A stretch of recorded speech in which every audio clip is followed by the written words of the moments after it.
Bengal STF এর নিঃসন্দেহে এই একটা বড় ক্র্যাকডাউনের ফলে সেইটাকে অন্তত এড়ানো গিয়েছে, এটা সাফল্য, সেই নিয়ে কোনো সংশয় নেই। কিন্তু আমি স্বপনদার কাছে যেটা বিষয় নিয়ে আসতে চাইবো, দর্শকদের মনে থাকবে ধর্মেন্দ্র প্রধান শিক্ষামন্ত্রীর পদ থেকে যেদিন ইস্তফা দিলেন একটা খোলা চিঠি লিখেছিলেন, যেটা তিনি তার সোশ্যাল মিডিয়া হ্যান্ডেলে আপলোড করেছিলেন।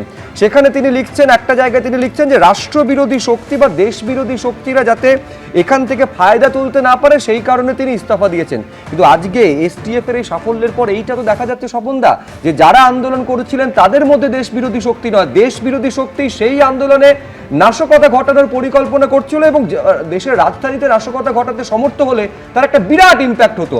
নিঃসন্দেহে এসটিএফ এর সাফল্যের জন্য সেটা আটকানো গিয়েছে। কিন্তু বলছি দেশবিরোধী শক্তিরা বাইরে থেকে ছিল, ছাত্র আন্দোলনের মধ্যে নয়। দেশবিরোধী শক্তি আন্দোলনের মধ্যে ছিল কি বাইরে ছিল, এ নিয়ে তো বিশ্লেষণ করতে গেলে তো অনেকটা বিশ্লেষণ করতে হবে। এক তো প্রথম কথা বলতে হবে যে যাদের বিরুদ্ধে ওখানে মামলা করা হয়েছে বা যাদের বিরুদ্ধে অভিযোগ এসছে, তাদেরকে দেখা যায় যে ওই ছাত্র আন্দোলনে এমন বহু লোক ছিল যারা ছাত্রই নয়, বেশিরভাগ লোকই ছাত্রই নয়, এবং তাদের বহুজনকে ওখানে ঢোকানো হয়েছিল, তারা ওখানে ঢুকেছিল বিভিন্ন ধরনের গণ্ডগোল করার জন্য। যে যারা আন্দোলন করছিল তারাও অ্যাডমিট করছে আজকে যে এমন বহু শক্তি ঢুকে পড়েছিল এই আন্দোলনের মধ্যে যারা বিশৃঙ্খলা তৈরি করতে পারত। আমি সে বিষয়ে বিস্তারিতভাবে যখন আলোচনা হবে আমরা নিশ্চয়ই করব, কিন্তু আমি আজকে একটু সময় চাইছি তোমার কাছ থেকে। প্রথম এই যে ঘটনাগুলো, এটা তো আজকের দিনে নয়, এই ঘটনার সূত্রপাত থেকে আমরা যদি করি তো আমাদেরকে অনেক বিশ্লেষণ, হানি ট্র্যাপের ঘটনা অনেক ঘটেছে বা ভারতবর্ষের বুকেও ঘটেছে, সারা বিশ্বে ঘটেছে। আগে তো আমরা জানতাম যে অস্ত্র ব্যবসায়ীরা হানি ট্র্যাপের মাধ্যমে অস্ত্র বিক্রি করার একটা চকটক তৈরি করতো, এসব আমরা আগে পড়তাম। কিন্তু এখন যে জিনিসটা আজকের যে ঘটনা আমাদের চোখ খুলে দিচ্ছে, যে আমাদের যে ক্রস বর্ডার টেরোরিজম, সেটা পাকিস্তান হোক বা বাংলাদেশ হোক, ঢুকছে তো এখানে, তারা তো ঢুকেছে। আজকের দীর্ঘদিন থেকে জমি জটে এবং জমি না দেওয়ার জন্য বাংলাদেশের বর্ডারে যে ফেন্সিং হওয়ার কথা সে ফেন্সিং হতে পারেনি। আজকের আমরা কেউ এতদিন ধরে গুরুত্ব দিইনি, এখন আমরা যত গুরুত্ব দিচ্ছি বিভিন্ন বিষয়, যখন আমাদের দল চেঁচিয়ে চেঁচিয়ে সর্বত্র বলেছে যে অনুপ্রবেশের মাধ্যমে ভারতবর্ষের ব্যবস্থা, পশ্চিমবাংলা বা আসাম বা এই বিস্তীর্ণ অঞ্চলে পূর্বাঞ্চলের যে পুরো ব্যবস্থাটাকে পাল্টে দেওয়ার ব্যবস্থা হচ্ছে। আজকের ওখানে ব্রিগেডিয়ার সাহেব আছেন, উনি কতবার এই চ্যানেলেও এসে বলেছেন যে কিভাবে মডিউলগুলো তৈরি হচ্ছে, তারা দেশবিরোধী একটা শক্তি তারা কিভাবে কাজ করছে, আমরা তো শুনেছি সেগুলো।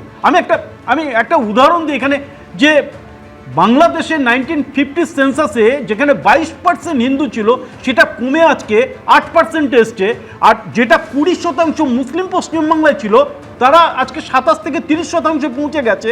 এটা কেউ কোনোদিন বিশ্লেষণ করেনি যে বাংলাদেশের 22% মানে পশ্চিমবাংলা 44% হিন্দু, তার মানে বাংলাদেশের 22% থেকে 8% মানে 28%, যে পশ্চিমবাংলার হিন্দুর যে পার্সেন্টেজ তার 28% হিন্দু পশ্চিমবাংলায় তারা এসছে, আসামে এসছে কিছু, বা ত্রিপুরায় এসছে। তাহলে মুসলিম জনসংখ্যা যেখানে 19-20% থেকে 10%-এর নিচে নেমে যাওয়ার কথা, তারা সেখান থেকে 30%-এ পৌঁছে গেল। আমরা কোনোদিন বিশ্লেষণ করেছি যে এই যে ডেমোগ্রাফি চেঞ্জের ব্যবস্থা, তাদের তো মূল উদ্দেশ্য হচ্ছে সারা বিষয়টাকে ঘেঁটে দেওয়া। আজকে বাচ্চা ছেলেদেরকে, আমি যে ছেলেটা হামিম মণ্ডল 24 বছর বয়স, বর্ধমানের ইন্টেরিয়ার মন্তেশ্বরে তাদের অরিজিনাল বাড়ি, সে থাকতো বাঁকড়াতে, এখানে প্রিন্টিংয়ের ব্যবসা করতো। আবার সেই ছেলেটা 3 বেডরুমের ফ্ল্যাট নিয়ে বর্ধমান শহরের সবচেয়ে অভিজাত একদম সে সেখানে থাকতো। এই যে সিস্টেমটা, টাকার সোর্স তাদেরকে দেওয়া হচ্ছে, যেখানকার মুখ্যমন্ত্রী থেকে প্রত্যেকের সবচেয়ে বড় কথাটা যেটা হচ্ছে, গত 3-4 বছরের মধ্যে যদি তুমি লক্ষ্য করো, ডিআরডিও, ইন্ডিয়ান নেভি, বিভিন্ন সংস্থা, সরকারি সংস্থার বিভিন্ন অফিসারকে হানি ট্র্যাপের মাধ্যমে বিভিন্ন ধরনের এখানকার তথ্যগুলোকে পাচার করা হয়েছে। তো আজকের এখানেও বিভিন্ন ধরনের ব্যবসায়ীকে, বিভিন্ন ধরনের রাজনৈতিক ব্যক্তিকে, বিভিন্ন ধরনের নেতা বা মন্ত্রীকে একই কায়দাতে ফাঁসিয়ে এখানকার বিভিন্ন তথ্য, তাদের চাল চলন, কে কোথায় যাচ্ছে, কিভাবে যাচ্ছে, একটা বড় ধরনের দুর্ঘটনা তৈরি করার যে ব্যবস্থাটা তৈরি করলো, আমরা একবারও ভাববো না? এ তো সবার একটা, আমাদের দেশের সুরক্ষার দায়িত্বটা শুধুমাত্র সরকারের নয়, আমাদেরও, যারা বিরোধী দলে আছে তাদেরও। আজকাল আমরা এগুলো করিনি শুধুমাত্র ভোট ব্যাংক তৈরি করার জন্য। আর কিভাবে হয়েছে আমি তোমার কাছ থেকে শুধু সময় নিচ্ছি। 1985 সালের বিধানসভার নির্বাচনে, লোকসভার নির্বাচনে এখানে কংগ্রেসের ভালো সাফল্যের পর জ্যোতি বসু স্বয়ং বাংলাদেশ থেকে যাতে ব্যাপক হারে মুসলিম অনুপ্রবেশ ঘটে পশ্চিমবাংলার বুকে তার ব্যবস্থা করেছিলেন। আর এই তথ্যটা আমরা কেউ তুলে ধরিনি। সেই সময়ের পশ্চিমবাংলার যিনি রাজ্যপাল ছিলেন টিভি রাজেশ্বর, তিনি রাজীব গান্ধীর কাছে একটা রিপোর্ট পাঠিয়েছিলেন যে পশ্চিমবাংলার ডেমোগ্রাফি চেঞ্জ করার জন্য পশ্চিমবাংলার বামফ্রন্ট সরকারের জ্যোতি বসু সরকার চেষ্টা করছে, একথাটা বলেছিলেন। এটা তো গেল, ধরে নিন উনি কংগ্রেসের একজন পরিচিত মুখ ছিলেন, কংগ্রেসের সঙ্গে ঘনিষ্ঠতা ছিল টিভি রাজেশ্বর গভর্নর হিসেবে। আমি ওর কথা ছেড়ে দিই, ডক্টর অমলেন্দু দে তিনি তার একটা প্রবন্ধ লিখেছিলেন, সেটা সিপিএম এর যে সরকারি কর্মচারী সংগঠন তাদের শারদীয়া পত্রিকায় বেরিয়েছিল এবং 15 দিনের মধ্যে পুরো শারদীয়া সংখ্যাটা বাজার থেকে উঠিয়ে নেওয়া হয়েছিল। আমি যেটা বলছি এটা তথ্য। তারপর উনি প্রসঙ্গ অনুপ্রবেশ নামক একটা বই লিখেছিলেন, সেই বইতে 1994-95 সালে বইটা লিখেছিলেন। একদম এই অনুপ্রবেশ মুক্ত করতে, হ্যাঁ এক সেকেন্ড আমি শেষ করিনি।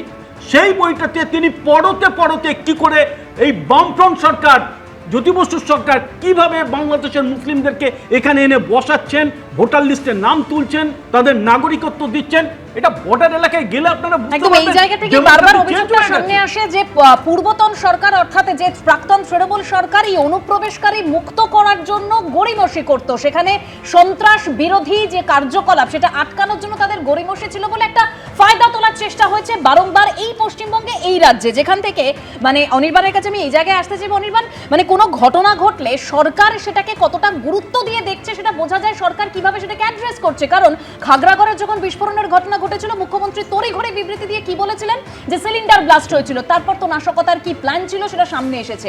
এক্ষেত্রেও কোথাও গিয়ে এই যে সরকারের গড়িমসি, মানে প্রাক্তন সরকারের গড়িমসি, তার জন্য তো এই হামিমদের উদাহরণ আরো বেশি করে সামনে আসছে। আচ্ছা, বিজেপির প্রতিনিধিকে আনইন্টারাপ্টেড 12 মিনিট দিয়েছেন, আশা করবো আমাকে 11 মিনিট অন্তত দেবেন। অনেকগুলি পয়েন্ট বলার আছে। দিল্লির যুবশক্তির কাছে 82 শিক্ষার থাপ্পড় খেয়েও যে বিজেপির কোনো লাজলজ্জা হয়নি সেটা এখন আমরা বোঝা যাচ্ছে, আমরা বুঝতে পারছি, কারণ তারা এখনও তাদেরকে মেলাইন করবার সব রকম চেষ্টা চালিয়ে যাচ্ছেন, দেশবিরোধী ইত্যাদি বলে যাচ্ছেন। যদি সেটা হয়ে থাকে তাহলে কেন তাদের সঙ্গে মিটিংয়ে বসলেন ইত্যাদি এসব প্রশ্ন তো রয়েছে। দ্বিতীয় কথা, অনুপ্রবেশ নিয়ে যে কথা বিজেপির প্রতিনিধি বললেন যে হ্যাঁ যেখানেই যাই হয়ে থাকুক না কেন, সে কাশ্মীর হোক দিল্লি হোক যেখানেই যাই হোক, সবাই ঢুকেছে বাংলার বর্ডার দিয়েই নাকি। আচ্ছা, এই তথ্যটা আপনারা কোথা থেকে পেলেন যে সবাই বাংলার বর্ডার দিয়ে ঢুকেছিল? পেহেলগামে যারা অ্যাটাক করেছিল তারাও বাংলার বর্ডার দিয়ে ঢুকেছিল, পুলওয়ামায় যারা করলো তারাও বাংলার বর্ডার দিয়ে ঢুকেছিল, দিল্লিতে যে হানা হলো মাত্র 1 বছর আগে তারাও বাংলার বর্ডার দিয়ে ঢুকেছিল। এই তথ্যগুলি আপনারা ঠিক পান কোথা থেকে, যেগুলি আপনারা টিভি স্টুডিওতে বসে এত অনাবিলভাবে বলে যান? এই তথ্যটা যে বাংলার বর্ডার থেকেই সব কটা ঢুকেছিল, এইটা সংসদে দাঁড়িয়ে স্বরাষ্ট্রমন্ত্রী কেন বলতে পারেন না বলুন তো?